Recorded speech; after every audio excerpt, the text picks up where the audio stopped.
2013년 5월 10일 중국 장쑤성 창저우의 한 인조 호수공원.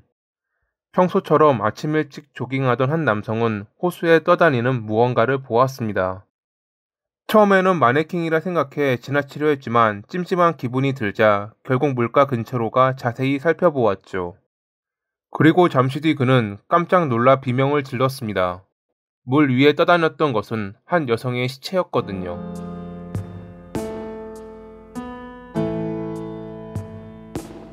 그의 비명에 사람들이 몰려들었고 곧 신고를 받은 경찰이 출동했습니다. 피해자는 20대 후반에 1.6m 정도의 키를 가진 여성으로 소지품이 따로 발견되지 않아 신원을 확인하지는 못했습니다. 검시 결과 별다른 치명적인 상처는 없었고 싸움의 흔적도 없었기에 단순 익사 사고일 가능성이 높았죠. 그런데 이 호수는 제일 깊은 곳이 1.4m 정도로 하이힐까지 신은 여성이라면 그냥 서 있기만 해도 익사하는 것은 어려워 보였습니다. 이 때문에 경찰은 의문을 품고 주변 일대를 탐문 수사했지만 그녀를 알거나 사고 장면을 봤다는 목격자는 없었습니다. 사건이 발생한 곳은 개방된 공원이었기에 낮에는 사람들의 왕래가 잦았지만 저녁에는 인적이 드물었기에 아마 밤에 사고가 일어났을 가능성이 높았죠. 예상대로 부검 결과 발견되기 10시간 전에 그녀는 익사한 것으로 드러났습니다. 경찰이 그녀의 신원을 확인하려고 노력하는 가운데 이날 오후 4시 무렵 자기 아내가 어제부터 실종됐다는 남성이 찾아옵니다. 자기를 리량이라고 밝힌 남성은 아내가 어제 외출했는데 저녁 9시 이후로 연락이 되지 않아 걱정이라고 말했습니다. 경찰은 혹시나 하는 마음에 오전에 호수에서 발견된 피해자의 사진을 보여줬고 그는 자기 아내인 야오 흉샤가 맞다며 눈물 흘렸습니다. 잠시 뒤 안정을 되찾은 그는 자기들이 결혼한 지 이제 겨우 2달 됐다며 어제 있었던 일에 대해 회상했습니다. 5월 9일 저녁 9시 무렵 일을 마치고 집에 도착한 그는 아내가 집에 없는 것을 발견해 전화해 보았습니다. 곧 전화를 받은 아내는 운전 연습을 하러 나가는 중이라고 답했죠. 이틀 전 면허를 따려고 학원에 다니는 아내를 위해 스쿠터를 사주었는데 연습을 위해 그걸 타고 나간 듯 보였습니다. 곧 돌아올 것이라 생각해 알겠다며 전화를 끊었지만 저녁 12시가 되어도 그녀는 돌아오지 않았고 연락도 되지 않았습니다. 혹시 사고가 났을지도 모른다는 생각에 주변 일대를 돌아다녔지만 그러한 흔적은 발견하지 못했죠. 아내가 지인의 집에서 자고 오리라 생각하며 다음 날까지 기다려 보았지만 끝내 그녀는 나타나지 않았습니다.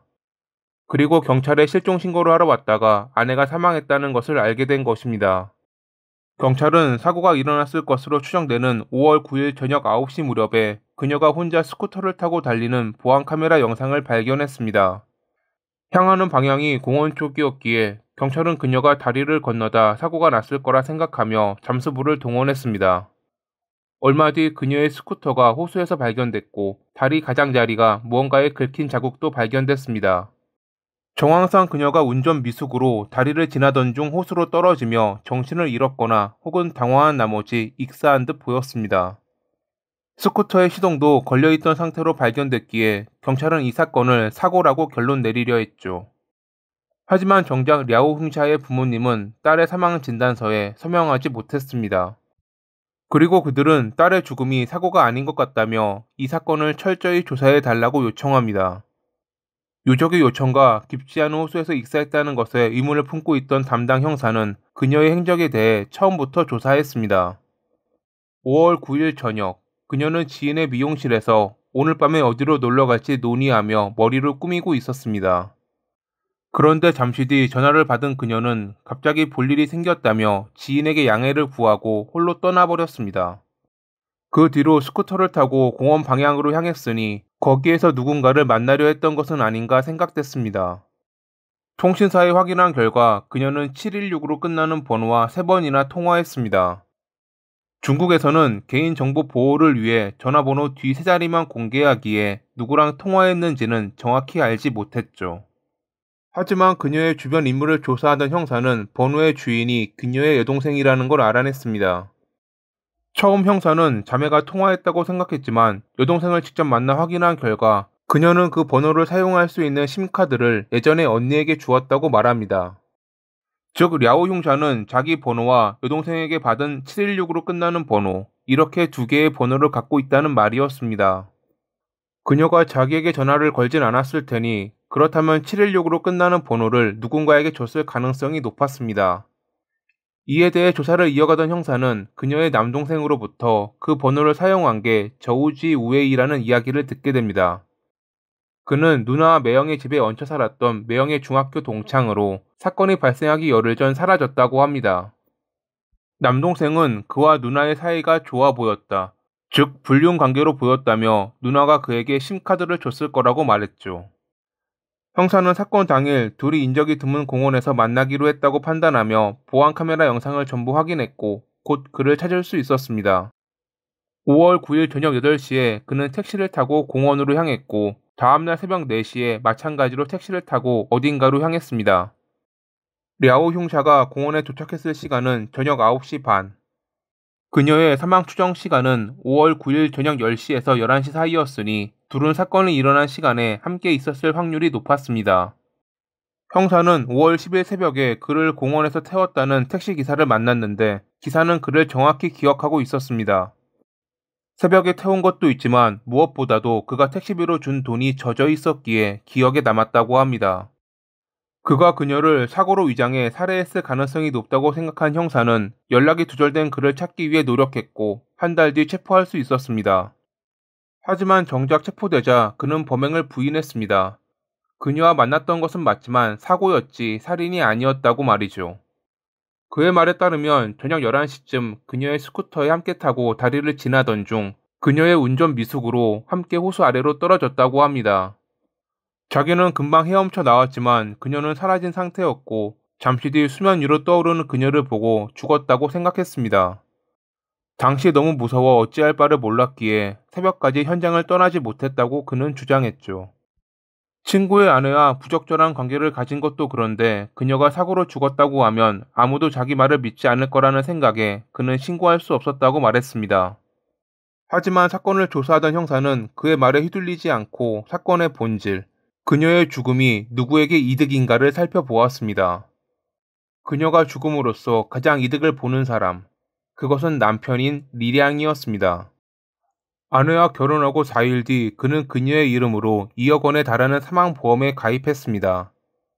그것뿐만 아니라 상해보험, 인명사고보험, 여행사고보험으로 약 8억 원에 달하는 보험도 가입했죠.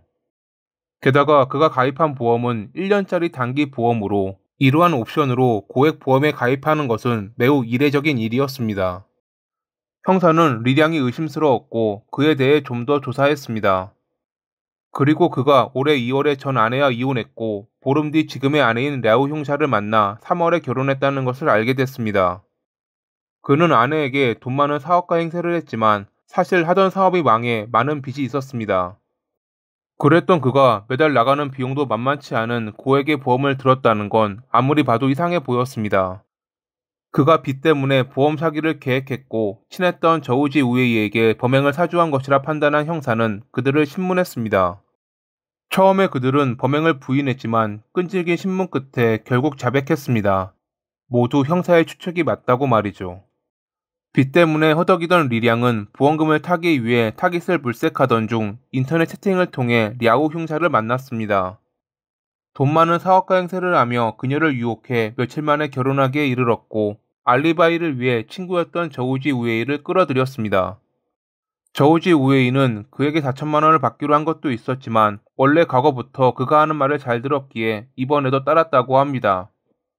리량은 일부러 관계를 안 갖고 자리를 비해 저우지 우에이가 아내를 꿰도록 유도했고 그 꼬임에 넘어간 그녀는 5월 9일 저녁 공원에 그를 만나러 갔습니다. 이야기를 나누고 돌아오는 길에 스쿠터가 다리를 지날 무렵 저우지 우에이는 핸들을 꺾어 호수에 빠졌고 그녀가 물에서 나오려고 하자 머리를 눌러 익사시킨 뒤 한동안 호수를 바라보다 새벽에 현장을 떠났다는 것이 사건의 전말이었습니다. 2014년 1월 23일에 열린 재판에서 재판부는 리량에게 사형을, 저우지 우에이에게는 사형과 2년의 집행유예를 선고했습니다. 리량의 형은 바로 집행됐고 저우지 우에이는 2년 뒤 종신형으로 감형됐죠.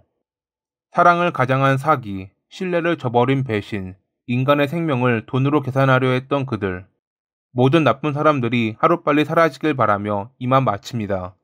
오늘도 시청해주셔서 감사합니다.